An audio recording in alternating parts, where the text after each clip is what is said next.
Fox 17 News uncovering hundreds of people arrested for driving under the influence in Tennessee without a drop of alcohol or even drugs in their system. Now, we told you about several of these drivers that are fighting back. One of them actually getting a hefty settlement from the city of Goodlettsville.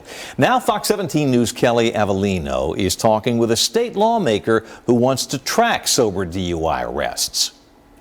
I've either won them shooting poo or... Although 76-year-old David Dutton is a tough competitor at a game of pool, You gotta make sure you get it good and sharp. he says his drink of choice is anything but hard. When you go to the pool hall, what do you order? Tea. Do you drink alcohol? No. At all? But two Rutherford County Sheriff's deputies didn't believe the Vietnam vet when he was driving home from his regular game. You have anything to drink while you're there? I don't drink. What you answered. You don't drink? Okay. The deputies reported they pulled Dutton over for a taillight out and for allegedly crossing into the shoulder. That led to a field sobriety test. Can you get your right in front of your left so you're touching heel to toe like mine is? Well, awesome. I ain't that balanced. I got you. I'm 75. I got you. I just couldn't walk it straight or keep my balance. A DUI arrest followed. There's enough indicators based off everything that you have taken something that shouldn't be in your system. I hadn't taken anything. Did you have a place to sit down in the cell? No. On the floor. Fox 17 News obtained data from the Tennessee Bureau of Investigation showing more than 600 sober DUI arrests in the last 7 years. Dutton is one of those people, despite the deputy claiming his special qualifications to ID impairment. I am a drug recognition expert for the state, so I kind of have more of a certification on why it's impairing you.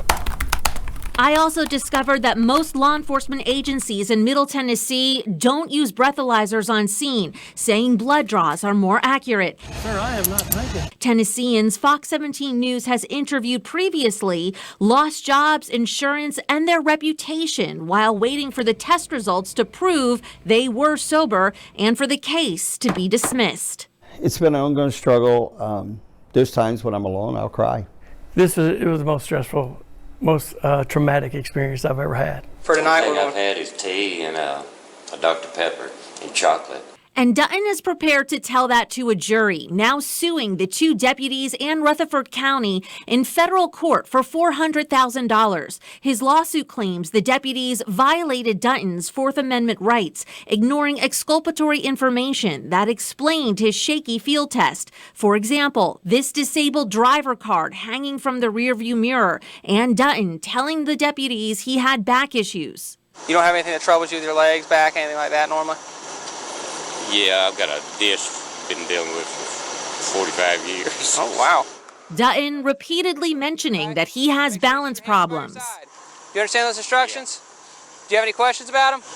Yeah, well, I don't know if I got that balance or not. The lawsuit also says that one of the deputies made assumptions. I've never known a sober person shoot much pool. Court documents also blame Rutherford County for failing to train its deputies on how to appropriately handle individuals with disabilities or medical conditions that could affect sobriety tests.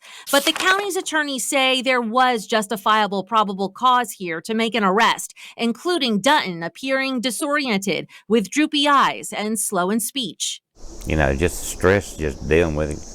What the court's going to come up with each time I had to go up there. I spoke to State Representative Lowell Russell, who says his own friend was recently arrested for DUI while completely sober. I think we need to go in more depth as far as tracking the results. I asked TBI for data on sober DUI arrests and where they're happening, but TBI denied our request, saying they don't keep that specific kind of record.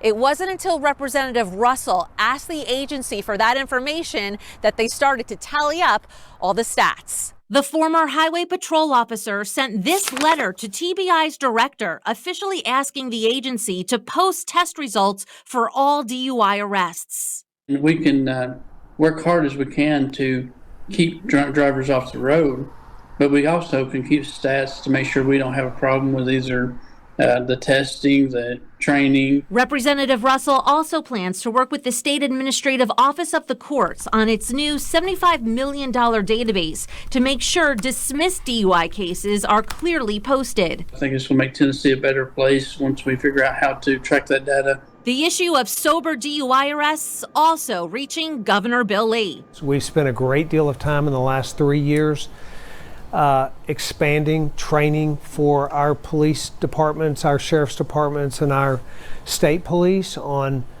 appropriate policing methods that are nationally recognized as best practices. Am I going to be locked up? Practices that are coming under scrutiny. Representative Russell says he's meeting next month with TBI to discuss posting the alcohol and drug test results. David Dutton's case, meanwhile, is now set for trial if a settlement isn't reached first. I'll keep you updated on both. I'm Kelly Avellino for Fox 17 News, your Code Red station.